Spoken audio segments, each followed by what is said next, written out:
Speaker sir, ఇప్పుడు నేను లేవాలని కానీ మాట్లాడాలని అనుకోలేదు. గౌరవ ముఖ్యమంత్రి గారు మాట్లాడుతూ సభను తప్పుదోవిచ్చే విధంగా ఆయన మాట్లాడినప్పుడు సభ యొక్క రికార్డును రెక్టిఫై చేయడం నా బాధ్యత. బికాస్ నేనేదో ప్రశ్నకు సమాధానం చెప్పాలనో విమర్శ చేయాలనో నేను మాట్లాడే ప్రయత్నం చేస్తలేను. వారు మాట్లాడినారు కనుక మేము డెఫినెట్గా దాన్ని క్లారిఫై చేయడం మా బాధ్యత అధ్యక్ష. అయితే అధ్యక్ష, ఆ రోజు కామన్ మినిమం ప్రోగ్రాంలో కేసీఆర్ గారు పెట్టించడమే కాదు, షిప్పింగ్ పోర్ట్ఫోలియో అడగకుండానే ఇచ్చారు.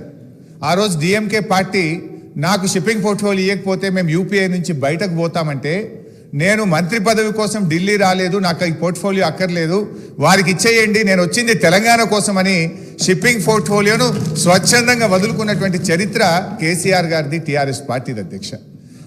ఈరోజు రేవంత్ రెడ్డి గారు మాట్లాడుతూ మేమేదో పదవులు ఇచ్చినామని, పదవులను గడ్డిపోచల్లాగా త్యజించిన చరిత్ర ఈ దేశంలో ఎవరికన్నా ఉందంటే అది కేసీఆర్కు, టీఆర్ఎస్ పార్టీకి ఉంది.